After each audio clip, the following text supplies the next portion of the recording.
All right.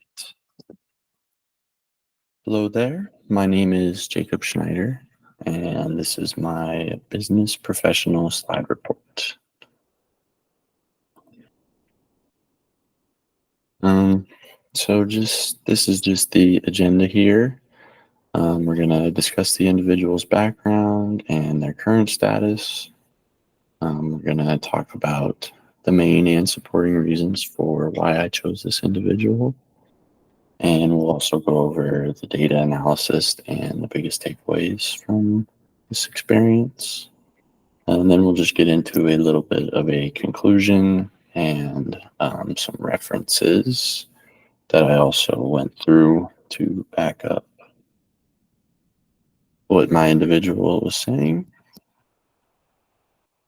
Okay, so introduction. I chose Mark Schneider. He's my father, but he is a senior purchaser at Array Solar Technologies. He has worked for a couple other big name companies in the past. Same department, always purchasing, but he worked at Sensata Technologies, which I know was focused on temperature control, like thermostats, stuff like that. And then Honeywell International Incorporated. I know for a little bit he worked with their aerospace department. So yeah, not exactly buying cheap things in these departments, I'm sure. And then the main purpose of this is to learn as much as I can. Obviously, this individual has a lot of experience, not only on the selling side, but since he is a purchaser, um, he's able to give me an insight on what buyers look for. So getting into the data a little bit here, qualities that buyers look for in sales reps. He said that he needs someone who's going to be flexible with them, able to give a little wiggle room here and there, work with them just because he's spending lots of dollars on these parts and products for his company. So they must provide these suppliers with a lot of revenue. So they like a little flexibility there. He also needs someone who is able to meet deadlines. Like I said, he's working with a high volume of parts and products to put these pieces of technology together. So they need stuff in a timely fashion. And then he said overall personality is something that sales representatives really need to have. Obviously, you're not going to want to work with someone who's not respectful of you, Another thing we got into is the obstacles of advancing in business. And he said one major thing that attributes to growing at a company is your effectiveness in completing what is asked of you. I've always had a good work ethic and know that when something's asked of me, just get it done. No questions asked. He said another thing that comes with getting promotions is your dedication and commitment levels. Obviously, they're not going to promote someone who doesn't want to be there. So you just make sure you show as a sales rep or a buyer or anyone in business really that you care about being there. Which says a lot. We also got into the fundamentals of creating a harmonious work environment. He's bounced around to a few companies, so he's seen what's worked and what's not. So he said that effective communication skills are a major thing. Making sure everyone's on the same page and the spread of information is not like a game of telephone.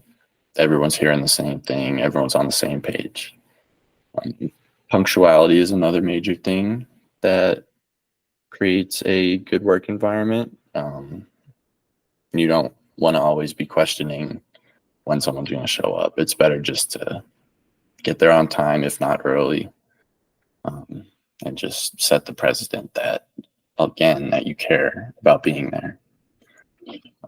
He also said that respect for coworkers is something that is very important. Obviously, just in life, really, showing respect to the people that you work with can just make it a much more harmonious environment for everyone.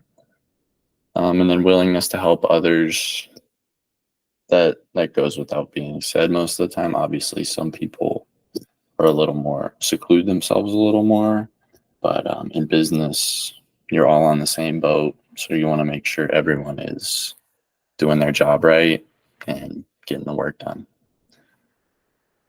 So here are a few of my biggest takeaways that I took from the interview. Being personable with clients can go a long way. He says that clients or sales reps that ask him how his day's going, how his family is, are much more personable people to work with, and they're easier to work with. You don't feel like it's just business. So giving sales calls or buying calls requires a personal touch for sure. Kind of a little bit of the same thing, but building a relationship with others increases chances of success. This is a little more sales rep gauged. Sales reps need to establish a good rapport with their clients, make sure their needs are being filled. Obviously, good buyers want a salesperson who knows their needs better than the consumer. So, and then another thing that he said that was very, very major is networking skills. You can't limit yourself so much, especially in like an office environment, because people will come and go. And if you make friends with them, if you find yourself out of the job one day, maybe there's another opportunity out there for you from someone who you've already crossed paths with, essentially. So you don't want to burn any bridges. Always try to keep things amicable between coworkers. Now into the conclusion and some recommendations. First one here. Kind of getting into the personality a little bit again. One thing that he mainly touched on, he enjoys working with people who show him respect, and I think most people could agree with that. They don't want to conduct business with someone that doesn't respect them as an individual. So yeah, it's the little things, like I said, asking about someone's day or what they're doing over the weekend. It can go a long way. Okay. So yeah, as I said, this next point here, interviewing someone on the other side of a sales call. So I learned a lot about what people in positions with the purchasing power, what they look for, especially and this one was kind of a more high profile case, I'd say. He deals with a lot more revenue than the average starting out salesperson would, but it all translates. And learning about what qualities they look for in a salesman just can only benefit me. Couple of recommendations. I recommend that anyone in the business should take advice from people with experience. Obviously, you're coming in and you may not know too much about the operation. So it's best to take in all the information you can get, understand the environment, and just remember that you're on a team and your teammates should help you out at the end of the day. But just listen to them, because they know what goes on around the office, and like the cycles, sales cycles or purchasing cycles. So yeah. And then I would also recommend being a very effective communicator. That's one thing he kind of harped on a bit, was the people who give him headaches the most are people who don't follow up or don't communicate with him.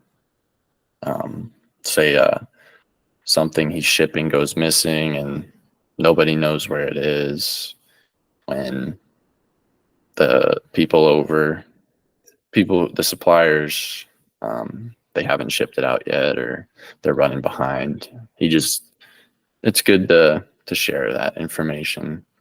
And that can go with any sales representative. You want to be a very effective communicator, in demonstrating the pain points that you've identified in the client, and how you plan on helping them with that. That's something they really look for. All right, and then here I just have some references. This first one just gives a couple of 14 actually, important traits that successful salespeople carry. The second one is attitudes for service, which comes from Dale Carnegie. I remember doing an assignment on all his principles, and yeah, he's got some very interesting stuff about providing good customer service and fulfilling the needs of those. And then this last one, just kind of to back up things that purchasers or customers, what they look for in their salespeople. So yeah, this was a very, very fun experience. Obviously, I've never gotten to really indulge myself into the business side of my dad. So, I always thought it was quite boring and he was just running numbers all day, but it's very interesting stuff. And especially since I'm pursuing the other side of that, I think it was very informative for me. So yeah, thank you very much.